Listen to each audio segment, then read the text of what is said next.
بڑے بابا سے بلند اللہم صلی علی سیدنا و مولانا محمد وبارک وسلم صلو علیہ صلاۃ وسلام علیک یا رسول اللہ صلی اللہ تعالی علیہ وسلم۔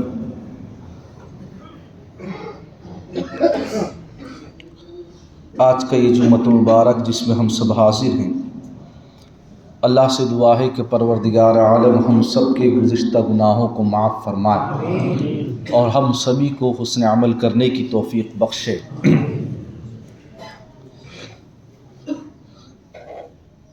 آج جمادی الآخرہ کی جو ہے وہ 29 تاریخ ہے، تو آپ سبھی سے یہ ریکویسٹ اور گزارش ہے کہ ماہ رجب جو آنے والا مہینہ ہے، چاند اگر دکھائی دے کسی کو بعد نماز مغرب تو ضرور خبر کریں اور چاند دیکھنے کی کوشش کریں۔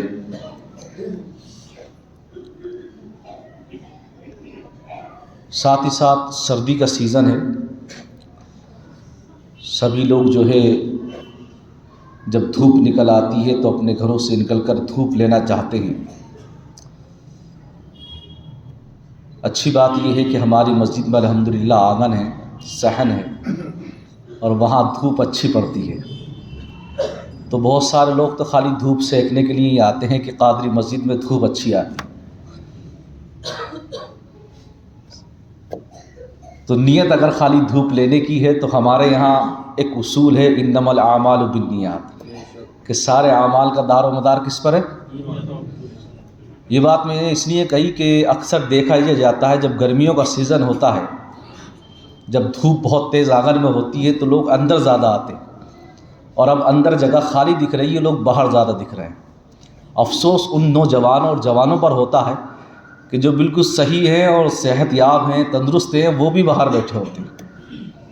ان کو چاہیے کہ پہلے اندر مسجد میں آئیں، اور باہر اگر کوئی بوڑھا ہے، ضعیف ہے، یا کوئی بیمار ہے جس کو دھوپ کی ضرورت ہے تو چلیے، وہ مسجد کی نیت سے آیا ہے تو اسے مسجد میں ہی بیٹھنے کا ثواب اور دھوپ بھی اسے مل جا رہی ہے۔ اور آپ مسجد میں نیکیاں کمانے آئے ہو تو یاد رکھو جتنا امام سے قریب ہوگے نا نیکیاں اتنی زیادہ، اور جتنا مسجد کے دروازے سے قریب ہوگے نیکیاں اتنی کم ہیں۔ نیکیاں تو مل رہی ہیں لیکن اتنی کم ہے،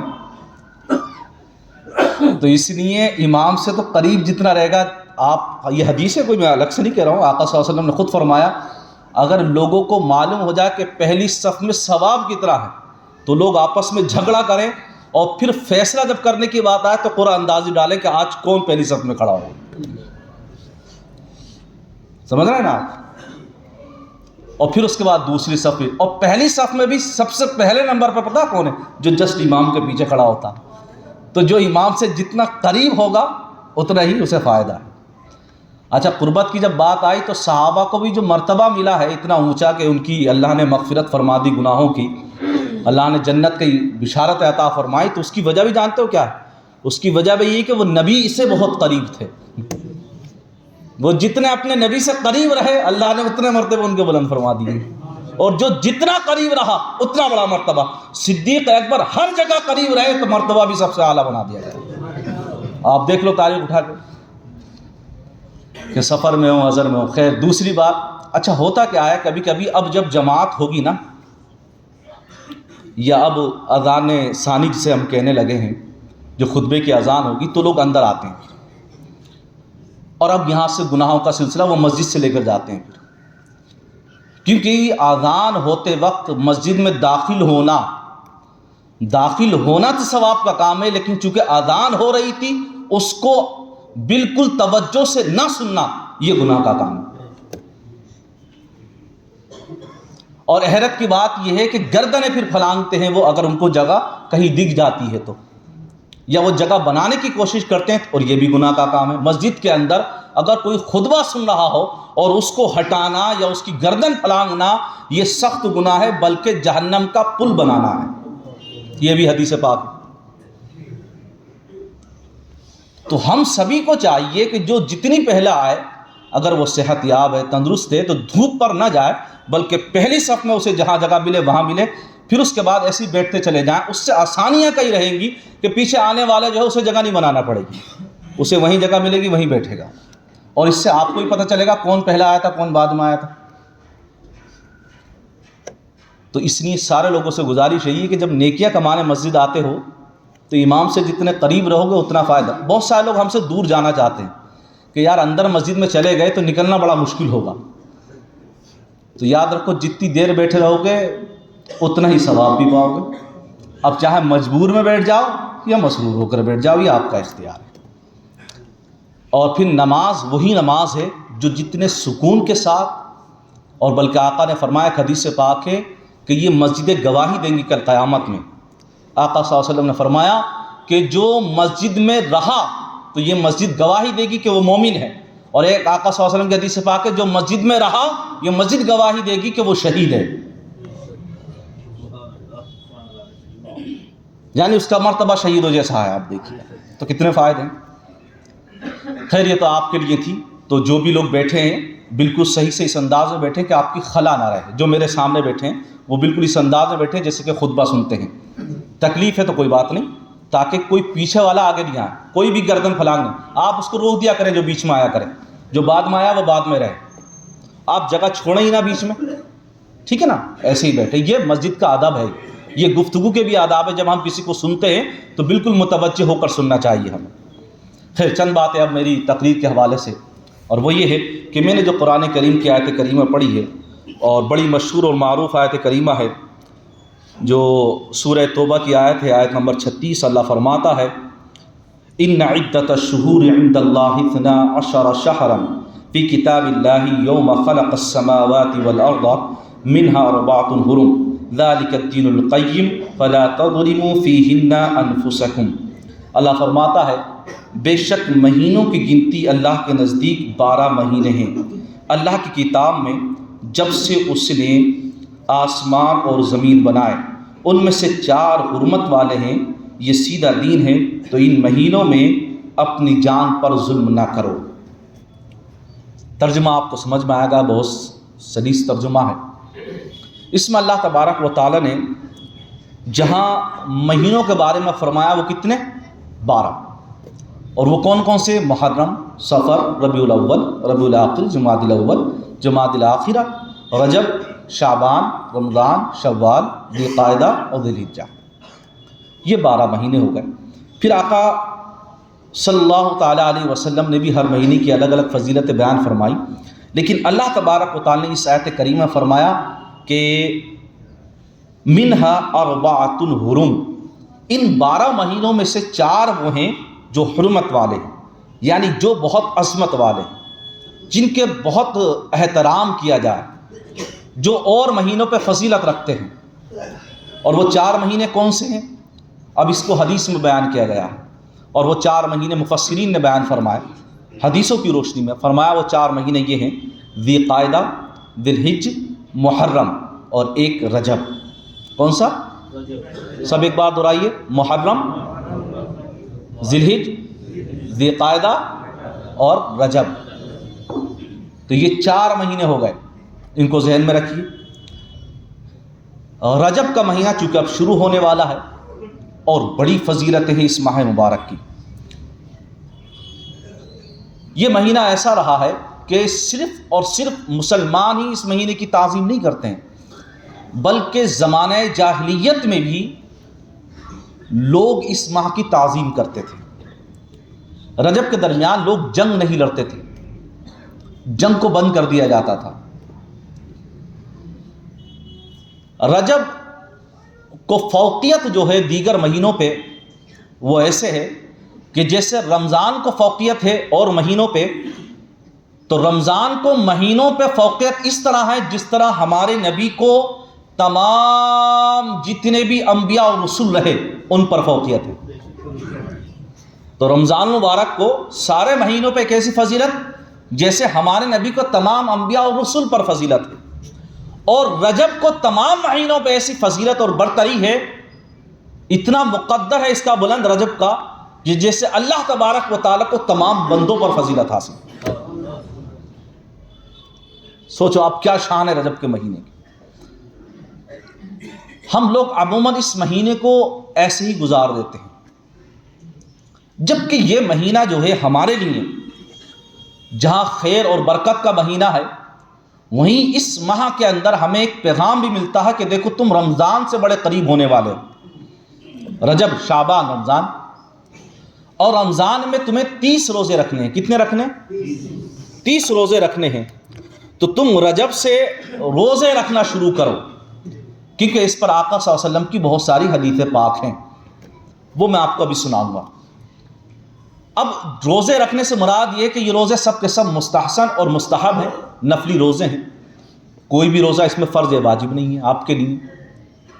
آپ پریکٹس میں لاؤ اسے کہ اس ماہ میں جتنے رکھ سکتے ہو، جمعرات یا جمعے کا خاص کر لو یا پیر کے دن کا رکھ لو، اس ماہ سے رکھنا شروع کرو، پھر شعبان میں زیادہ رکھو، اور رمضان آئے تو پورے مہینے کے رکھو، پھر آپ پریکٹس ہو جائے گی۔ اور اب تو ٹھنڈ کا سیزن ہے، سردی کا سیزن ہے، تو اور بھی آسان ہے، چھوٹے دن ہیں، راتیں بڑی ہیں۔ اور اہم چیز یہ بھی ہے کہ اس مہینے کو جو شہرت ملی، اس کی وجہوں میں سے ایک بڑی وجہ یہ ہے کہ نبی کریم صلی اللہ علیہ وسلم کو سفر معراج عطا ہوا، جو اسی ماہ میں ہے۔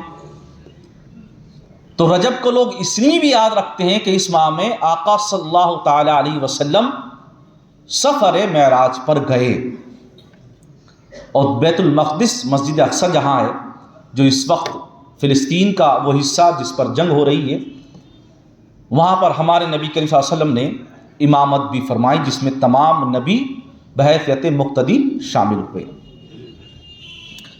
اسی طریقے سے اس ماہ مبارک میں بہت بڑے بڑے اعراس ہیں، جیسے کہ حضرت خواجہ اجمیری کا عرس، جو چھٹی کے نام سے بڑی منسوب ہے، اور بہت مبارک دن ہے ہم سب کے لیے۔ جو طاقت رکھتے ہیں، استطاعت رکھتے ہیں، ان کو جانا بھی چاہیے، کیونکہ حضور اعلیٰ حضرت فاضل بریلوی رضی اللہ تعالی عنہ، جو اپنے وقت کے بہت بڑے محدث اور فقیہ رہے ہیں، ان کے والد گرامی ہیں مولانا نقی علی خاں رئیس المتکلمین، جن کو کہا گیا۔ انہوں نے ایک کتاب لکھی، اس کا نام ہے احسن الویاع لآداب الدعاء۔ اس پہ حضور اعلیٰ حضرت فاضل بریلوی، جو ان کے صاحبزادے ہیں، شرح کی، اس کی شارح ہیں آپ نے اس کا نام رکھا ذیل المدعا لأحسن الویاع۔ یہ عربی میں تھی اور فارسی میں تھی، لیکن اب اس کا اردو ترجمہ فضائل دعا کے نام سے آپ کو مل جائے گا۔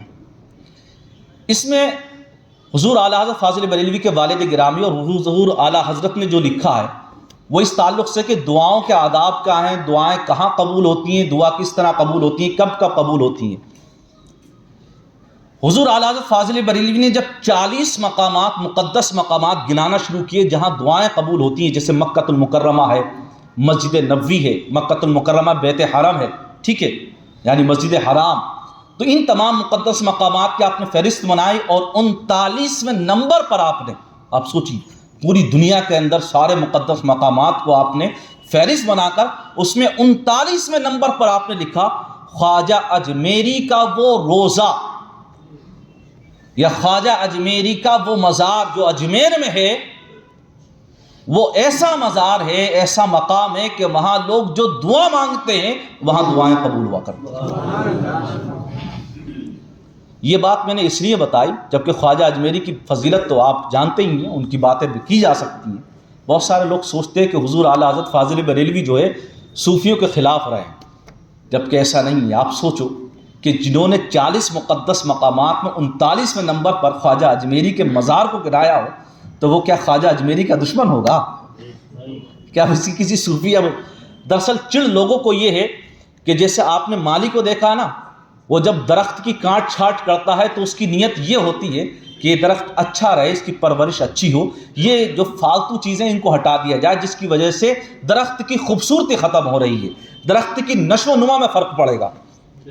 اعلیٰ حضرت نے بس یہی کام کیا کہ مزارات پہ جو ہونے والے خرافات اور بدعات اور منکرات ہے، آپ نے اس کا کھل کر رد کیا۔ آپ نے طریقہ بتایا کہ مزار پہ جانے کا طریقہ کیا ہے، مزارات پہ جاؤ تو دعا مانگنے کا طریقہ کیا ہے، وہ آپ نے بتایا، بس لوگوں کو یہی ہضم نہیں ہے، اسی بات سے بس چڑ ہے۔ اور کوئی بات نہیں ہے، آپ اٹھا کے دیکھ لیجئے، ورنہ آپ بتائیے جتنے بھی حضور اعلیٰ حضرت کو ماننے والے ہیں سب یہاں بیٹھے ہیں، کیا مزار سے کسی کو انکار ہے یا صاحب مزار سے؟ کسی کو انکار نہیں، ہم سب جاتے ہیں الحمدللہ اور ہمارے دلوں میں محبت ہے۔ خیر، دوسری چیز کیا، اس ماہ کو بڑی فضیلت یوں بھی ہے کہ جہاں سفر معراج ہے، خواجہ اجمیری کا عرس ہے، تو حضرت امیر المومنین حضرت علی رضی اللہ تعالی عنہ کی ولادت کا دن بھی ہے 13 رجب المرجب، اور اسی ماہ میں حضرت امیر معاویہ رضی اللہ تعالی عنہ کا یوم وصال بھی ہے، اور ہم سب کے لیے بڑی خوشی کا دن ہوتا تھا۔ ہمیں یہ باتیں تو نہیں پتہ تھی جو اب تک بتائی، لیکن جب رجب آتا تھا تو ہمیں ایک چیز یاد آ جاتی تھی کہ ہمیں کونڈے کھانے ملیں گے، تو اس ماہ کو ایک بڑی نسبت امام جعفر صادق رضی اللہ تعالی عنہ کی کونڈوں کی نیاز سے بھی، اور وہ ہمیں بچپن سے یاد ہے کہ اس ماہ میں کونڈے بنیں گے، کیونکہ میری نانی کا وصال ہے 23 تاریخ میں، 23 رجب کو، تو ان کے کونڈے ہوتے تھے، ہم لوگ جاتے تھے، فاتح بھی ہو جایا کرتی تھی تو ان کا بھی فاتح ہو جایا کرتا تھا۔ خیر، تو اس ماہ میں بہت سارے یہ واقعات بھی ہیں، اس میں بہت سارے بزرگوں کا اعراض ہے، جیسے حضور محدث اعظم کا بھی عرس ہے اس ماہ میں، اشرفی میاں کا بھی عرس ہے اس ماہ میں آپ کو بتاؤں، کئی عرس ہیں اس ماہ میں۔ خیر، یہ تو بات ہو گئی اس ماہ سے تعلق سے، لیکن جو اس ماہ کی فضیلت ہے وہ اب آپ سنیے، اور وہ یہ ہے، 2-4 باتیں، آخری باتیں، کہ نبی کریم صلی اللہ تعالیٰ علیہ وسلم نے اس ماہ کی بہت فضیلتیں بیان فرمائی۔ اب سنیے، ایک تو یہی کہ اس ماہ کے کئی نام حدیثوں میں ہمیں ملتے ہیں۔ ایک تو یہ، اس کا مہینے کا نام کیا ہے؟ رجب۔ کیا نام ہے اس مہینے کا؟ رجب نام ہے اس مہینے کا، اور رجب اس مہینے کو اس لیے کہا جاتا ہے، آپ سنیے، کہ رجب جو ہے جنت میں ایک نہر کا نام ہے۔ کس کا نام ہے؟ جنت میں ایک نہر کا نام ہے، اور اسی طریقے سے اس ماہ کا ایک نام جو ہے وہ ہے عصب، اور عصب کا میننگ ہوتا ہے تیز بہاؤ، برسنا کسی چیز کا۔ علماء فرماتے ہیں اس لیے کہ اس ماہ رجب میں توبہ کرنے والوں پر رحمت کا بہاؤ تیز ہو جاتا ہے، اور عبادت کرنے والوں پر قبولیت کے انوار کا فیضان ہوتا ہے۔ رجب اور عصب کے علاوہ بھی اس ماہ مبارک کے بہت سے نام ہیں، ان میں سے ایک نام ہے بڑا مشہور، وہ ہے شہر عصم۔ کیا؟ عصم۔ اور عصم کا میننگ ہوتا ہے بہرا ہونا، کسی چیز کا نہ سننا۔ ایک بزرگ ہیں حضرت حاتم عصم، لیکن اس ماہ کا نام عصم ہے۔ اب اس ماہ کا نام عصم کیوں پڑا وہ بھی سنیے، رجب کا مہینے کا نام۔ حضور اعلیٰ حضرت امام احمد رضا خان محدث بریلوی رضی اللہ تعالیٰ عنہ فتاوی رضویہ شریف میں اس نام کی وجہ عصم جو ہے بیان فرماتے ہیں، ہر مہینہ اپنے ہر قسم کے واقعات کی گواہی دے گا سوائے رجب کے۔ جو بھی آپ کرتے ہیں، آپ کی زمین ہے جس پر آپ نے گناہ کیا، یا جہاں بھی آپ نے گناہ کیا، جس وقت میں کیا، وہ ساری چیزیں جو ہیں گواہی دیں گی کل قیامت کے دن۔ وہ جو مہینہ تھا، وہ جو تاریخ تھی، وہ سب گواہی دیں گے۔ آپ فرماتے ہیں ہر مہینہ اپنے ہر قسم کے واقعات کی گواہی دے گا سوائے رجب کے، کہ حسنات یعنی اچھائیاں بیان کرے گا، اور سیئات یعنی برائیاں ذکر نہیں کرے گا۔ کہے گا میں بہرا تھا، مجھے خبر نہیں، اس لیے اسے شہر عصم کہتے ہیں۔ آپ سوچیے کتنا مبارک مہینہ، آپ سوچیے وہ شخص کتنا اچھا ہوتا ہے جو لوگوں کے عیب چھپا کے رکھتا ہے۔ تو سوچو یہ مہینہ کتنا اچھا ہے کہ یہ لوگوں کے عیب جو ہے، جو لوگوں کی جو برائیاں ہیں وہ بیان نہیں کرے گا یہ، بلکہ یہ جو حسنات ہیں ان کو بیان کرے گا۔ اب ہمارا کام یہ ہے کہ جب یہ مہینہ اتنا اچھا ہمیں مل رہا ہے تو ہم سبھی کو چاہیے کہ ہم اس ماہ کی قدر کریں، اور اس ماہ میں ہم سبھی کو چاہیے کہ خوب عبادات کیا کریں اور خوب نیکیوں کا کام کریں۔ اسی طریقے سے ایک حدیث پاک ہے، حضرت انس ابن مالک رضی اللہ تعالی عنہ روایت کرتے ہیں۔ اس کو کون روایت کرتے ہیں؟ حضرت انس ابن مالک فرماتے ہیں کہ نبی کریم صلی اللہ تعالی علیہ وسلم نے فرمایا، جو شخص حرمت والے مہینوں میں یعنی محرم، ذی الحج، ذی قعدہ اور رجب، یہ 4 مہینے حرمت والے، جو شخص حرمت والے مہینوں میں جمعرات جمعہ اور سنیچر 3 دن روزے رکھے تو اس کے نامہ اعمال میں 2 سال کی عبادت کا ثواب لکھا جاتا ہے۔ یہ بھی حدیث پاک ہو گئی۔ اسی طریقے سے اس تعلق سے اگر میں حدیث سناؤں تو بہت ساری حدیث پاک آپ کو میں سنا سکتا ہوں کہ اللہ تبارک و تعالیٰ کے پیارے حبیب صلی اللہ تعالیٰ علیہ وسلم نے اس ماہ میں یہ بیان فرمایا کہ لوگ جو ہے روزہ رکھیں، بلکہ صحابہ فرماتے ہیں کہ آپ اس ماہ میں کثرت سے روزہ رکھتے تھے۔ آپ شعبان میں فرمایا شعبان میں اتنی کثرت سے روزہ رکھتے تھے، حضرت عائشہ صدیقہ رضی اللہ تعالیٰ عنہ فرماتی ہمیں ایسا لگتا تھا کہ شاید پورے ماہ آپ روزہ رکھیں گے اور یہ روزے بھی ہم پر فرض ہو جائیں گے شعبان میں۔ تو اس کی پریکٹس رجب سے شروع ہو جاتی تھی، اور رمضان میں تو رکھنا ہی ہے سب کو بھی، تو رجب میں بھی سرکار دو عالم صلی اللہ علیہ وسلم روزے رکھتے تھے۔ اس پر حدیث پاک میں آپ کو اور سناتا ہوں۔ حضرت عثمان بن حکیم انصاری بیان کرتے کہ میں نے سعید ابن جبیر سے رجب کے روزوں کے بارے میں پوچھا، اور اس وقت رجب کا ہی مہینہ تھا۔ انہوں نے کہا حضرت ابن عباس رضی اللہ تعالی عنہما نے بتلایا ہے کہ رسول کریم صلی اللہ تعالی علیہ وسلم جب روزے رکھتے تو ہم یہ کہتے کہ اب آپ روزے نہیں چھوڑیں گے، اور جب آپ روزے چھوڑتے تو یہ کہتے کہ اب آپ روزے نہیں رکھیں گے، یعنی آپ اس میں لگاتار روزے رکھتے یا آپ چھوڑ دیتے۔ اسی طریقے سے ایک حدیث پاک ہے، بے شک رجب ایک عظیم مہینہ ہے، اس میں نیکیاں بڑھ جاتی ہیں، جس نے اس مہینے کا ایک روزہ رکھا تو یہ ایسا ہے جیسا کہ اس نے 1 سال کا روزہ رکھا، 1 سال کا۔ اس حدیث شریف کو رافعی اور ابن عباس نے مرفوعاً روایت بیان کیا ہے۔ اس طریقے سے ایک اور حدیث پاک، بے شک جنت میں ایک نہر ہے جس کا نام رجب ہے، جس کا پانی دودھ سے زیادہ سفید ہے اور شہد سے زیادہ شیریں ہے۔ جو شخص رجب کے مہینے میں 1 دن روزہ رکھے گا اللہ تبارک و تعالیٰ اس شخص کو اسی نہر سے سیراب فرمائے گا۔ اس کو بیہقی نے روایت کیا ہے۔ کتنی شان ہے اس ماہ کی۔ تو رجب کے مہینے میں ہمیں روزے رکھنا شروع کرنا ہے۔ ایک اور روایت میں ہے کہ جو بندہ اس ماہ کے روزے رکھتا ہے اللہ تبارک و تعالیٰ 1 سال کے گناہ معاف کرتا ہے، 1 سال روزے رکھنے کا ثواب عطا فرماتا ہے، اور 1 سال میں جو دن ہیں ان کے برابر اللہ تبارک و تعالیٰ اس کے درجات کو بلند فرما دیتا ہے۔ تو ہم سبھی کو چاہیے کہ جب یہ مہینہ ملا ہے رجب کا، تو اب اس مہینے میں ہمیں جو ہے روزے رکھنا ہے اور اس مہینے کا احترام اور ادب کرنا ہے۔ احترام اور ادب کس طریقے سے آپ شروع کریں گے وہ بھی سنیے۔ بھائی جب کوئی آپ کا پیر آتا ہے، بڑا عالم آتا ہے، تو آپ اس کا ادب احترام اور خیر مقدم کیسے کرتے ہیں بتائیے؟ آپ نعرے لگاتے ہوئے آپ استقبال کر رہے ہیں، آپ جو ہے بٹلہ ہاؤس سے نہیں بلکہ جیسے دہلی میں انٹری ہو رہی وہیں سے ہار ڈال کے لا رہے ہیں، آپ سارا جلوس بن کے آ رہا ہے، ٹھیک ہے، بڑی اچھی بات ہے آپ کرتے ہیں، لیکن رجب کا جب اتنی فضیلتیں ہیں اس کی حدیثوں میں تو اس کا سواگت کیسے کیا جائے وہ بھی حدیث میں موجود ہے۔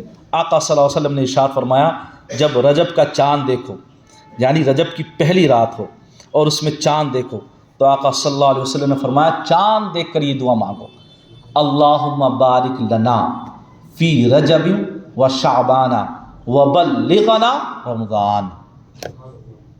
پڑھیے ایک مرتبہ، اللہم بارک لنا فی رجب و شعبان وبلغنا رمضان۔ آج چاند دیکھیے گا آپ، دکھائی دے تو یہ دعا پڑھیے گا آپ۔ اس کا ترجمہ بھی یہی ہے، اے اللہ رجب اور شعبان میں ہمارے لیے برکت عطا فرما، اور ہمیں صحیح و سلامت اور خیر و عافیت کے ساتھ جو ہے ان برکتوں اور رحمتوں کے ساتھ ہمیں جو ہے رمضان تک پہنچا دے، تاکہ ہم رمضان کی جو رحمتیں اور برکتیں ان کو حاصل کریں۔ ایک جگہ آقا صلی اللہ علیہ وسلم نے فرمایا کہ یہ حدیث پاک ہی ہے اور اسی کا خلاصہ کر رہا ہوں میں، کہ رجب جو ہے وہ کھیتی کا مہینہ ہے، اور شعبان جو ہے وہ پانی دینے کا مہینہ ہے، اور رمضان جو ہے وہ کھیتی کاٹنے کا مہینہ ہے۔ مفتی احمد یار خان نعیمی نے اس کو یوں بیان فرمایا رجب جو ہے وہ بیج ڈالنے کا مہینہ ہے، اور شعبان جو ہے وہ بیج کو پانی دینے کا مہینہ ہے، اور رمضان جو ہے وہ پھل پانے کا مہینہ ہے۔ تو اس میں آپ کو پھل، کھیتی بھی 3 ہی مہینے ہوتی شاید تقریباً جو بڑی کھیتی ہوتی ہیں۔